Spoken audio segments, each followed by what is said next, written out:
नमस्कार। मैं राजलक्ष्मी तिवारी आपका स्वागत करती हूँ। आप हमारी कॉलोनी के निवासी डॉक्टर नारायण दास हैं, नमस्कार। जिन्हें पद्मश्री से सम्मानित किया गया है। मैंने सोचा कि मैं आप सबको इनसे मिलवाऊं। ये अंकल हैं, ये पुरातत्व विभाग में हैं। इन्होंने यहाँ बहुत काम किया है। आपने यहाँ सर बहुत काम किया है। आप बताइए, आप इस क्षेत्र में कैसे आए? ऐसा है, पुरातत्व में तो बहुत ही काम किया है। शुरू से प्रारंभ से, नौकरी से पहले भी किया है, नौकरी के बाद भी किया है और अभी कर भी रहा हूँ मैं। और पुरातत्व में आने का कारण ये है कि मैं पहले फाइन आर्ट का स्टूडेंट, बचपन से फाइन आर्ट, चित्रकला, पेंटिंग बनाया करता था, कॉम्पिटिशन भाग लिया करता था। लेकिन ज्यादा होने के बाद मुझे कोई गुरु की आवश्यकता थी, वो मिल नहीं रही। तो हमारे पिताजी के मित्र थे पद्मश्री विष्णुशिखर वाकणकर उज्जैन के, बहुत बड़े अंतर्राष्ट्रीय ख्याति के चित्रकार, पेंटिंग बनाया करते थे वो जी। तो मेरे पिताजी ने एक बार कार्यक्रम हमारे आर्य समाज में रखा और कार्यक्रम के बाद में कहा कि हमारा पुत्र है, इसको कुछ गुरु की भी आवश्यकता है, काम की एक लाइन मिल जाए इनको काम करने के लिए। मैं चाहता हूँ आपको ड्राइंग पेंटिंग का काम सीखे। तो वाकणकर जी तत्काल तैयार हो गए। तो उन्होंने कहा इनको हमारे अभी। तो 1964 की बात है कि मैं उनके यहाँ जाने लगा ड्राइंग पेंटिंग सीखने। उज्जैन में भारतीय कला भवन है, बड़ा प्रसिद्ध उनका संस्थान है, अभी भी है वो। तो वहां मैं चित्रकला सीखने लगा। लेकिन जब चित्रकला सीखते सीखते मैं देखता था उनके घर में मूर्तियां पड़ी है, पुराने सिक्के पड़े हैं, ये जो पुरानी चीजें पड़ी हुई है। तो उनसे पूछा करता था, तो वो कहते हैं अभी तुम्हारा अभी तो इसमें मतलब है, तो फाइन आर्ट इसमें काम करो। लेकिन मैं मन का लगता था, वो देखता रहता था रात दिन की वो चीजें पड़ी हुई है। तो ऐसे उत्सुकता कहा कि मैं ड्राइंग पेंटिंग ये करता हूँ, लेकिन मैं चाहता हूँ ये भी काम करूँ।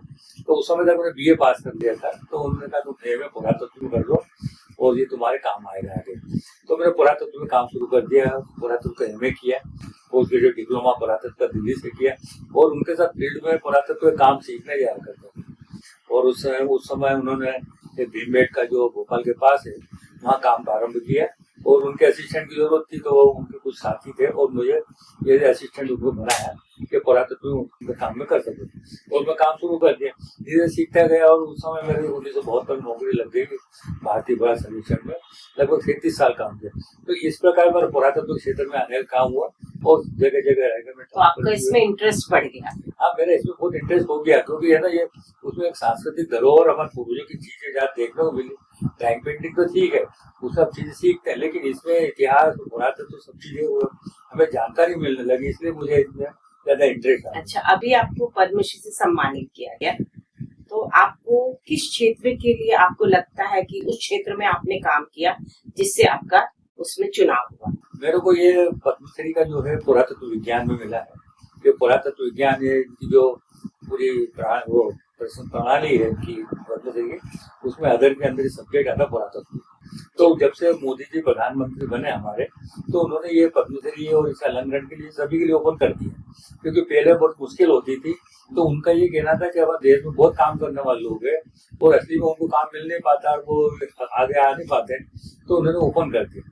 जब से ओपन किया उन्होंने, इसे खोल दिया, तो तब से मैं पिछले 10 सालों से हर साल इसका फॉर्म भरता हूँ। और सौभाग्य की इस वर्ष मेरा ये चयन हो गया पद्मश्री के लिए। जो जितनी जानकारी थी मैंने पूरी भेजी थी और उसके आधार पर मेरे को ये पद्मश्री का सम्मान मिला, जो हमारे देश के लिए, प्रदेश के लिए और हमारी कॉलोनी के लिए, कॉलोनी के लिए तो यही सम्मान की बात। गौरवशाली व्यक्ति हो गए हैं अब। अभी तो लोग सबकी शुभकामना है, शुभकामना के बिना काम होता है। अच्छा, जब आप पुरातत्व विभाग वाली टीम या आप लोग सब मिलके जाते हैं, तो आप लोगों को भगवान की मूर्तियां मिलती होंगी, कई पुरानी चीजें मिलती होंगी जो बहुत अच्छी या सुरक्षित रखना जरूरी है। तो फिर आप लोग उनको कैसे रखते हैं, कैसे सुरक्षा करते हैं, कहाँ रखते हैं? जैसे हम सब जानते हैं कि जैसे नदी घाटी सभ्यता होती है, सिंधु घाटी सभ्यता है, सरस्वती घाटी है, या नर्मदा घाटी, ये सब उन नदी, क्योंकि प्राचीन समय में जो नदियों किनारे लोग रहा करते थे, जितने भी आज हम मंदिर वगैरह सब देखते हैं, उसे देखते हैं मंदिर नदी किनारे मिलते, चाहे नर्मदा नदी हो, चाहे चंबल नदी, कोई नदी हो, तो वहाँ आप लोग ये काम किया करते हैं। तो ऐसे जैसे अब आपको उदाहरण दो कि गुजरात में पाटन है, पाटन के वहाँ सरस्वती नदी है, वहाँ एक बहुत बड़ी बावड़ी जो लगभग 11वीं शताब्दी की बनाई हुई है, सोलंकी शासकों समय को रानी की वाव बोलते हैं। और वाव गुजराती में बावड़ी को वाव कहते हैं, वो संस्कृत में वापी कहते हैं। तो वहाँ पे वो इतनी दबी हुई थी जमीन के अंदर, उसे निकालना मुश्किल हो रहा था। तो मैंने तो बहुत से जटिल काम किया पुरातत्व के लिए। तो जब तो गुजरात वहाँ में, क्या मिला? हाँ वहाँ गुजरात में जब मैं वो बावड़ी का जो काम शुरू किया मैंने, तो कल बेसिक खुदी हुई थी। जब मैंने पूरा काम शुरू किया तो उसमें देखे जब सब जगह जहाँ देखो वहाँ दीवार पे मूर्तियां हैं, मलबा भरा है उसमें मूर्तियां, सैकड़ों मूर्तियां उसके अंदर पड़ी। तो हमने धीरे धीरे काम उत्खनन किया और पानी का लेवल ऊपर से 120 फीट था, 120 फीट गहराई तक करीब वो 7 मंजिल की बावड़ी थी। और हम जहाँ देखते हैं देवी देवताओं की मूर्तियां दिखती थी। उसमें क्या है कि वो जो रानी उदयवती थी उसने अपने पति की स्मृति में ये बावड़ी बनवाई थी। उन दोनों की मूर्तियां वहाँ बावड़ी मिलेगी हम लोगों को। लेकिन हम जब देखते हैं कि उन मूर्तियां क्या क्या है, विष्णु के दशावतार दिए हैं, विष्णु के विभिन्न स्वरूप दिए हैं, शिव जी के विभिन्न स्वरूप दिए हैं, हर दिशाओं के देवी देवताओं को दिया है। जैसे हमारे धर्म में दशावतार विष्णु के मानते हैं, मत्स्य कूर्म वराह नरसिंह है, ऐसे सब। ये सब उसके अंदर देखो करते सब खुदाई करते रहते हैं ना, धीरे धीरे एकदम डायरेक्ट नहीं करते हैं, धीरे धीरे काम करते हैं। अच्छा। तो उसी मुद्दा यथास्थान दीवार में लगी हुई थी। तो उसमें जो दुर्लभ मूर्तियां भैरव की है, या हम कहें इसमें लक्ष्मी की है, कुबेर की है, ब्रह्मा ब्रह्माणी की है, ये हमें सब देखने को यथास्थान मिली। और जितनी भी जो मूर्तियां लगाते थे वो नियम के अनुसार ही लगाते, कौन सी दिशा में कौन सी मूर्तियां लगेगी। तो वहां पे कई गैलरीज हमें मिली, दशावतार गैलरी है जिसमें दशावतार की मूर्तियां हैं वो विष्णु संबंधित है। एक वैष्णव गैलरी है, उसमें विष्णु के जो 24 स्वरूप है अलग अलग, हम जब देखते हैं विष्णु स्वरूप देखते हैं, नाम तो जानते हैं विष्णु, उनके शंख चक्र गदा पद्म हाथ में, जब जो उनके हाथ में जब बदल जाते हैं ये, तो उनका नाम बदल जाता है। जैसे केशव है, माधव है, श्रीधर है, प्रद्युम्न है, ये सब जो नाम है 24, ये 24 नामों की सब मूर्तियां देखने को मिलती दिखेंगे विष्णु। उसके अलावा भगवान विष्णु के ऐसे भी रूप देखने को मिले जो देखने को नहीं मिलते। अच्छा, विष्णु की वैकुंठ मूर्ति, उसमें भी भगवान विष्णु खड़े, गरुड़ साथ में है, वो ध्यान मग्न है, वो एक वराह का मस्तक लगा है, नरसिंह का मस्तक लगा, ऐसे वो उनकी वैकुंठ मूर्ति। और वो क्या है, विश्व स्वरूप की मूर्ति, विश्व रूप भी कहते हैं। उसमें क्या होता है, जैसे कहावत है ना कि हम भगवान की पूजा करते हैं, तो भगवान किसी पूजा करो, भक्तों की पूजा करते हैं, कि भक्तों के जो बस में भगवान होते हैं। तो वही हमें देखने को मिल रही है, भगवान विष्णु गरुड़ के ऊपर बैठे हैं, उनके 20 हाथ है, अलग अलग आयुध उनके हाथ, आंख बंद है उनकी, एक तरफ वराह की मूर्ति लगी उनके सर में और एक नरसिंह की लगी, वो ध्यान मग्न और वो जप रहे हैं वो हमने।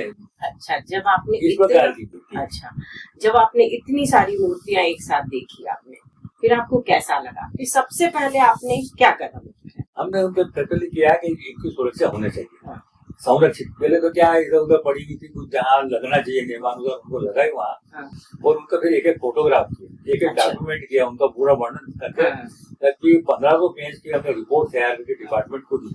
और हमने फिर बाद में ये इतने सुंदर मूर्तियां मिली तो इनको लगा विभाग को कि इसको यूनेस्को की वर्ल्ड हेरिटेज में लेना चाहिए। तो वर्ल्ड हेरिटेज कमेटी बनी यूनेस्को की, उसमें मुझे मेंबर बना गया। तो हमने ऐसा काम जो पीएचडी मैंने उसमें की थी, और थीसिस वगैरह हमने डिपार्टमेंट को दी कि इस बेस की कुछ हो जाए। और 2014 में इसको विश्व धरोहर घोषित किया। और आज इतनी बड़ी बावड़ी है जो इंडिया में कहीं नहीं है, और वे मूर्तियों से भरी हुई है। हम आके देखेंगे मंदिर, जिसको मंदिर होता है उल्टा जैसा दिखता है, जिसमें कुएं के अंदर देखते बिल्कुल उल्टा दिख रहा सारा, ऊपर मूर्तियां लगी। तो उसमें देखिए अप्सराओं की मूर्तियां लगी, देवी देवताओं की लगी हुई है, पशु पक्षियों की लगी हुई है, और दिक्पालों की लगी हुई। इस प्रकार वो सब जगह जहाँ पे देखेंगे वो मूर्तियां इतनी सुंदर मूर्तियां निकली, उसमें खरोच तक नहीं लगी। और तो अब इन मूर्तियों को एक जगह संरक्षित रखा गया है, एक से वो पूरा स्मारक बन गया, बावड़ी स्मारक है, वो एक जगह सुरक्षित की है, चौकीदार भी लगा है, साफ सफाई भी की है, और 24 घंटे उसकी सुरक्षा उसमें की जाए। तो वो देखने भी मिलती है? हाँ बिल्कुल, वो तो कोई भी जाके वो देख सकता है पाटन में, सूर्योदय से सूर्यास्त तक। वो पाटन तो वैसे ही प्रसिद्ध है पटोला साड़ी के लिए। तो वे लोग वो भी देखने आते हैं, और वो रानी की वाव जो बावड़ी है वो भी देखने को आते हैं। लेकिन आज अपने देश का वो थोड़ा गौरव है। इस प्रकार की चीजें बहुत जगह मिलती है हम लोगों को। क्या हम मध्य प्रदेश क्या है कि 11वीं-12वीं शताब्दी के बाद मंदिर और ये मूर्तियां बहुत बनने लगी थी। हम क्षेत्र परमार आ जाते हैं, इन्होंने बहुत मंदिर बनवाया, ग्वालियर क्षेत्र के राजाओं ने, जबलपुर के राजाओं ने, खजुराहो क्षेत्र के राजाओं ने, बहुत बड़ी बड़ी मूर्तियां सुंदर, लेकिन उनकी सब सुरक्षित की हुई है और मिलती भी जा रही है। तो उनको संरक्षित और सुरक्षित दोनों करते जा रहे हैं। तो आप हमारे युवा साथियों को क्या कहना चाहेंगे कि उन्हें पुरातत्व विभाग में आना चाहिए, क्या क्या करना चाहिए, इस क्षेत्र में आने से क्या फायदा है? इसे इस क्षेत्र में आने में बहुत फायदे हैं, ऐसी बात नहीं है। इसमें काम भी मिलता है, रोजगार भी मिलता है, लेकिन इसमें एक लगन होनी चाहिए, एक जुनून होना चाहिए कि हमें खोज करना है। हम जो खोज करते हैं तो वो अपना पे इतना रोमांच आ जाता है, देखते हैं कोई मूर्ति मिलती है, कोई जंगल में जाते हैं, कोई स्मारक मिल जाता है, हम शैल चित्र देखते हैं, गुफाओं पेंटिंग देखते हैं, तो हम लोगों को ये लगता है कि इतनी महत्वपूर्ण चीज हमने खोज की है। जो खोज की थी वो अपने नाम से ही होती है वो, लेकिन इसमें रोजगार में क्या है कि एमए होते हैं, आर्कियोलॉजी पुरातत्व होता है, आगे भी होता है, ट्रेनिंग भी होती है, डिप्लोमा भी होता है। यदि वो लोग कर लेते हैं तो राज्य पुरातत्व में, केंद्र सरकार के पुरातत्व में, यूनिवर्सिटीज में कई जगह ऐसे काम निकलते हैं तो उसमें जॉब मिल भी जाता है। वैसे जॉब मिल भी जाता, नहीं भी मिलता है तो हम लोग उसको कई लोगों ने एनजीओ बना रखे हैं, एनजीओ बना रहे जिसको पुरातत्व के लोग रहते हैं, वो जगह जाते हैं, अपने वो एमओयू भी करते हैं, और यूनिवर्सिटी करते हैं, गवर्नमेंट के साथ करते हैं, तो उसमें उनको रोजगार भी मिल जाता है काम करने वाले, इसलिए इसको बहुत है इसके अंदर। तो मैं सभी युवाओं से कहती हूँ कि यदि वे आना चाहें तो इस क्षेत्र में अपना कैरियर बना सकते हैं। बिल्कुल बना सकते हैं, बिल्कुल बना सकते हैं। और मैं आपको बहुत बहुत धन्यवाद देती हूँ कि आप आए और हम लोगों को इतनी महत्वपूर्ण जानकारी दी।